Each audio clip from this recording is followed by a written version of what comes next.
Hey, Dan here, and today I want to talk to you. Actually, I have a question to ask you first, and then I want to bring out what I want to talk about a little bit. Some information I came across yesterday, just as I was on one of my browsers doing some searching on some stuff. Came across a great topic, but my question is, do you live an email life?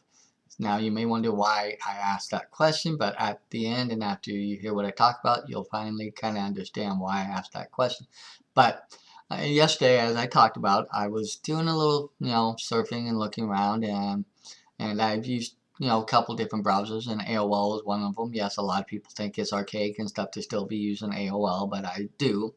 Um, and they had a unique little video thing on there. It was one of their featured articles about sitting disease. Now, I've never really heard about this before or anything. I've heard over the last few years how they've talked about we've become an obese society. We've, gotten a lot more lethargic and not doing as much and not mobile and stuff. But I never really thought about, this particular subject as this, sitting disease, which is something that kind of plays into a lot of what's been talked about, with obesity and things like that.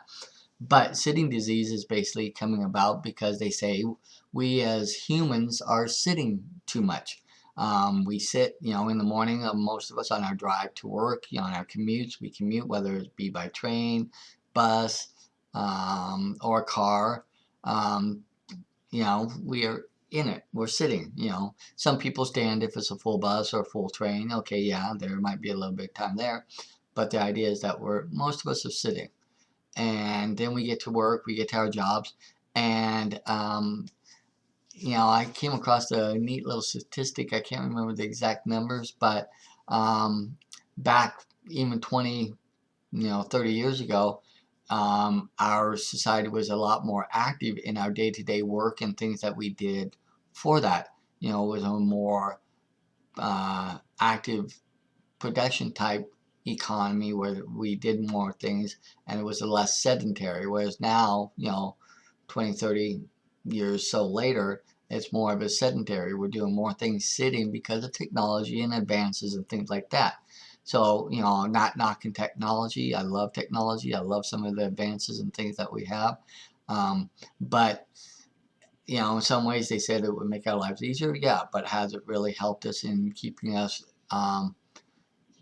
to living in the sense of the most healthily or healthy?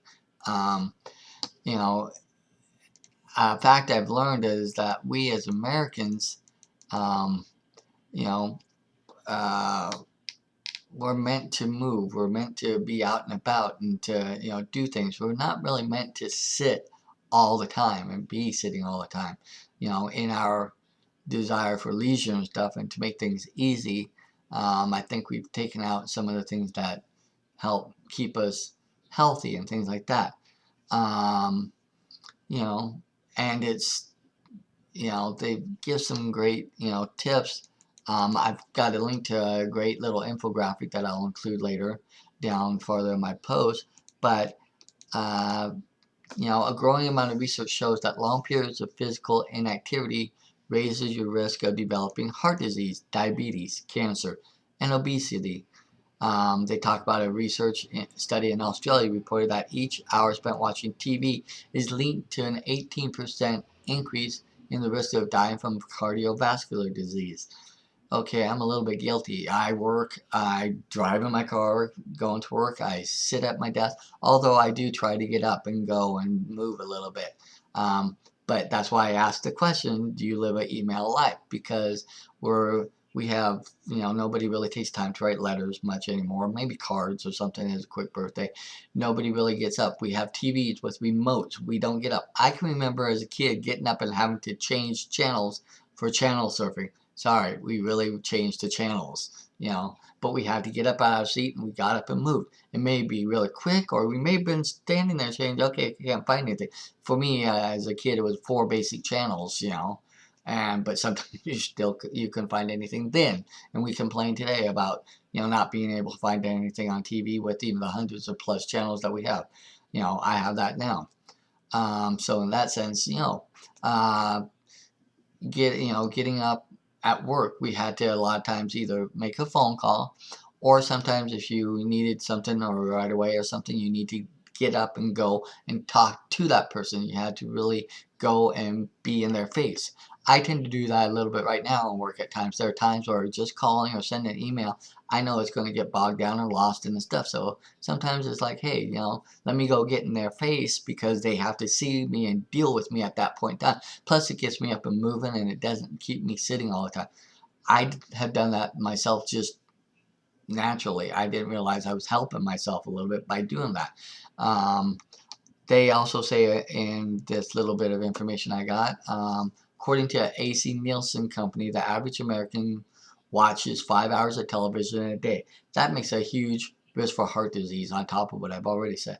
You know, um, there this is something that is becoming more and more prevalent, and it kind of makes me think, because even now as I'm you know reading this information and thinking about work, I also sit in front of a computer, doing my business, a couple hours a day or a little bit more sometimes. Sometimes it takes me a little bit more, as I'm researching something, look for something. I have to remind myself sometimes I've been sitting there, I need to go up and walk. But they also say a lot of times if we're sitting watching TV, we tend to snack more, we tend to munch more, we tend to drink, not the best things. I have to admit, I'm a Mountain Dew-aholic. That's my one-two vice. But they talk about ways of how you can combat this. It says get neat. And it's not neat in the sense of like tidying and making things up, but this is a little um, acronym, or I can't think of the word I'm thinking of right now, but it stands for non-exercise activity thermogenesis, meaning heat production, which is just in general stretching, bending, dynamic movements. They say aim for 5 to 10 minutes every hour. Any movement is neat movement, even if you are pacing in front of your office while talking on the phone, or you know something like that. Or if you just walk across the hall to talk to somebody, say hey, rather than just getting on the phone. That's a neat. They also say think beyond your workout. Even if you take time and exercise in the middle of the day, you may still be sitting too much. You may work out for an hour during the middle of the day or on your lunch or something, or have it worked out or worked into your life, but you still can come home and sit for 4 or 5 hours at night in front of the TV, relaxing, not doing things. Ideas to, great ideas to mix it up. Constantly sitting is unhealthy. Standing still for long periods of time can cause problems too, but the best thing is to, do both. Mix it up. Do a little bit of both. Stand up like I'm just did right now. You can't see my face, but, take that, that takes a little, they say that, on average, standing, I think burns like 2 calories more per hour than sitting does. So even if you mix it up, the getting up and down, it helps your metabolism, helps your body move, helps it do, so therefore you're doing some good. Take regular body breaks, get yourself moving more often with small bouts of activity. You know, like I said, instead of sitting and, just being at the computer, shooting off, oh, well, I need to ask this, get this information, or, need to talk with somebody about this, send an email. Well, get up, go see them, get in, right in front of them, and take that extra time and do that. Sometimes that is not available, so don't do it. Like me, pretend it's 1983 where I just talked about that, but pretend like it's 1983 or even a little bit before that, because in the early 80s we had cable and stuff and things like that. So, but think back, and get up and think like, you have a TV that you have to go physically change the dial. So you have to get up and change your dial. They say adopt a new habit. Train yourself to stand whenever you can. Standing, like I talked to you about, uses more muscles and burns about 2 calories more a minute than sitting. They say end your day with a bang and not a slumber. Prolonged sitting will actually tire you out, making you feel sleepy, especially during the last couple hours of the workday. I have gone through that a lot of times, even after, especially after lunch or from lunchtime on. I'm not as alert. I'm not as with it. I'm not In the morning, I'm up, I'm ready to go, I can do my stuff, and I can get my stuff, taken care of.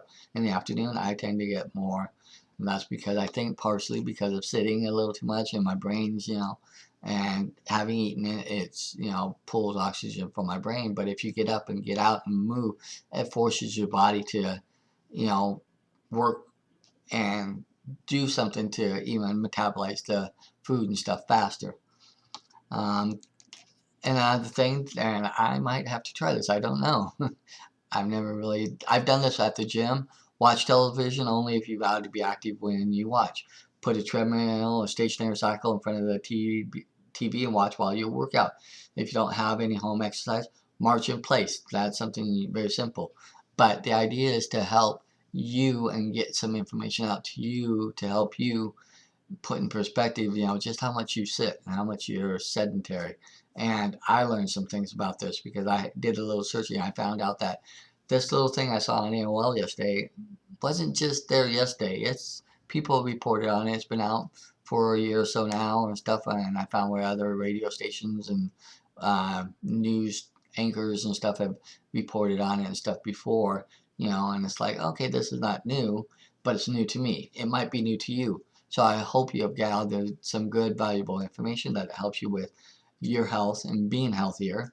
And if you'd like to learn more about how to do what I'm doing with your home-based business, or how to start a business, or get into doing stuff like this where you can find information that you want to share and share with other people, click the link below, find out a little bit more about what I do. And thanks, and make it a great day.